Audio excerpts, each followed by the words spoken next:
Guru Nation, welcome back to YouTube. I gotta act like a YouTuber now. Like and subscribe, please do so. It helps out the algorithm. It helps the algorithm a lot. So I got a really good question from somebody today. And by the way, anybody, maybe you have a question. Anybody can ask me a question. I'm on Instagram, LinkedIn, Twitter, Facebook, YouTube. I have emails. I have a telephone. Dan@theclinicaltrialsguru.com. My cell phone number, 949-415-6256. You can write me a note and put it in the mail, okay? Just go to dscscro.com and look for the address. Seriously, guys and gals, if you want to get a hold of me, I'm available. So this person asked me a question, and it was a good one. It was one that I have not done yet. And she's asking, hey, now that you're a CRA, or I've been a CRA for like 5 years, but now that you're a contract CRA and you're pretty experienced, what are some of the biggest mistakes CRAs make early on in their careers? And I think there's like a lot of layers to this question. It's kind of like an onion. You just keep peeling it back. There's going to be some tears. You're going to be crying. We're not going to go that deep into it, but I am going to give you some practical stuff, and then I'm going to give you some career-oriented stuff. So let's go with the practical stuff. And this is coming from someone who before was a CRA, worked at a site, and even now I'm still primarily involved with sites more than I am with actual monitoring. But I guess the biggest misconception I had, even with my background of working at sites, is that I assumed that the coordinator and the site care about my report getting done. And I know it sounds like ridiculous even saying it, but when you're starting out as a CRA, it's almost like you're expecting for all the answers from that report that you're supposed to do to just like show up out of nowhere. And what I've found is that's the furthest thing from the truth. You've got to go be a detective and go look for where those answers are. Most of the time you're going to find more questions, not answers. So now you got to be a problem solver and go fix those things and maybe do things like retrainings. There's like those reports, just get familiar with the reports. If you've never seen one of these reports, I got good news for you guys. Get the book, The Comprehensive Guide to Clinical Research. We got monitoring report templates in there from yours truly, from my CRO. So that's probably the biggest one, is like thinking that the reports would be easy. Another thing I used to make a mistake on all the time is forgetting to collect everything that I needed. So we all want to leave when we're at the site. We all want to be done with our monitoring visit. We want to be finished with our report, but we don't finish our report. We end up going home or going to the hotel to finish it, or the next day. And then you realize, oh man, I forgot to collect this thing. So being organized, I think, will save you a lot of problems and a lot of further complications down the road. I carry a notebook with me now, so I jot down. I have my laptop here where I'm doing my report at the same time as I'm monitoring. I'm not completing it, but I'm doing it. And then I have a notebook where I jot things down of what I'm missing, what I need to collect. And ideally you have a game plan going into your monitoring visit, what you need to get from that monitoring visit. So you should have some goals. And you're not going to write things like source data verify. You have to do that every time. Specific things like I need to collect the updated 1572, which was dated whatever date it was, or I need to train the site on protocol amendment version 4, or I need to collect delegation of log for the new staff that came in. Whatever it is, you got to have a game plan. You got to know going in what you need to collect, because you want to focus on that at the beginning of your visit and not wait till the end when the site is trying to kick you out of the office because they want to close and you're still there. The site doesn't care that you didn't finish your report. Sometimes they're nice, they'll let you stay longer, but usually they want to go home too. Just like you want to go home, they want to go home. So make sure that you have a game plan knowing what you need to collect from the site. Don't forget to sign off on the site visit log. That's very important. Don't forget to collect that.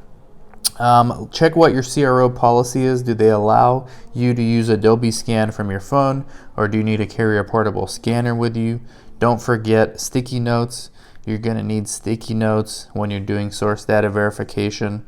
Don't forget to communicate with the PI and with the study coordinator, and try to communicate like a human being and not like somebody who's trying to complete a report, even though sometimes that is hard to do because we do need to finish our reports. So you got to make sure that you're actually having conversation. The site needs to feel like you're on their side, especially when you are requesting so many things from them. And I know it's not your fault. The sponsor or your team lead is asking you to collect all these things. You got to make sure that you communicate that to the site and let them know, hey, I feel for you, I got empathy for you. It does help. This is where it helps if you've been a study coordinator or at least worked at the site level in the past.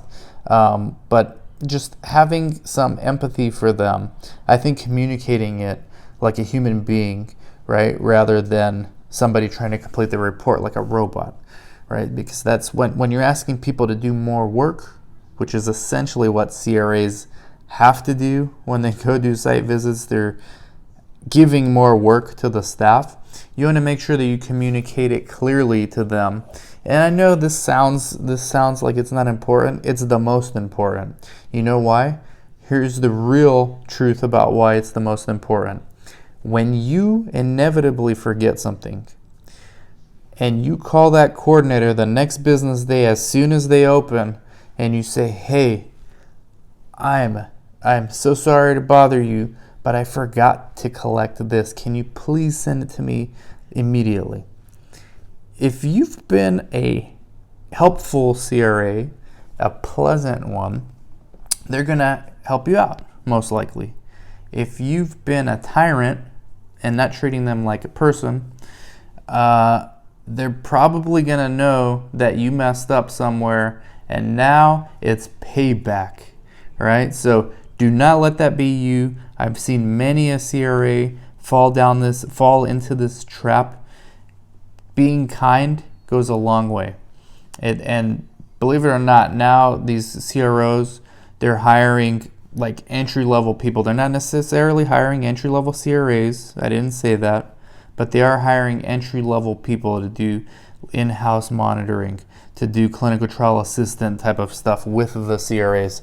They are hiring for empathy. They're hiring for kindness. And they're asking questions like scenario-based questions about teamwork and how you collaborate with people. So these things, I used to think like when I was younger that they just sound good, but they actually have a real practical purpose behind it. So those are the biggest mistakes I've made. I was never a tyrant of a CRA, but I'm a human being and sometimes I do want to finish my report. And I don't necessarily care that I'm giving the coordinator more work because I need to get my report done. But that's a bad habit. And I've learned how to, first of all, not everything's that urgent. Like it's very rare when your team lead tells you something is urgent, that it really is urgent. So you've got to, at some point, figure out the balance between appeasing your superiors who are giving you orders versus working with the site. Pick your battles wisely. Those are the biggest things early on that I think if you can get those out of the way. Number 1, be organized. Okay. Number 2, have empathy. Number 3, don't forget stuff. Number 4, you're a human being and think of them before you think of yourself. Career-wise, I think I've seen a couple, not mistakes, but I've seen a couple of thought patterns from people who want to be CRAs or even just want to get into the industry. But let's go with people that want to be CRAs. So I've seen this a lot from coordinators that want to be CRAs. and they have these limiting beliefs that they're not ready for it. And let me tell you something, guys. It's 2020. It's about to be 2021. CROs are extremely short-staffed. If there ever was a time for you to be ready, it's now. So you are ready. If you've been a coordinator for 2 or 3 years, you are ready to be an entry-level CRA. There are dozens of companies that would love to hire you. So get out there and do it. Another thing I've seen is existing CRAs working for much less, and first of all, working for much less than they deserve. And that, forget what they deserve, what the market dictates that they're worth. And sticking in toxic environments when they have years of monitoring experience. They're afraid of change. So if you're an experienced CRA, meaning 2 years or more, and you're not happy with your pay, talk to somebody at your company. All right, talk to multiple people at your company. If you're a CRA with 2 years or more of experience and you're not happy with your line manager, talk to somebody about it. If nobody's paying attention or it seems like nobody cares, guess what? Indeed.com, ZipRecruiter.com, LinkedIn recruiters everywhere on LinkedIn, they would all love to have you.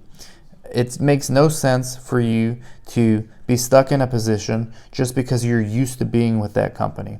So with that being said, give your existing company the opportunity to hear you out and negotiate with you, or bounce, go somewhere else.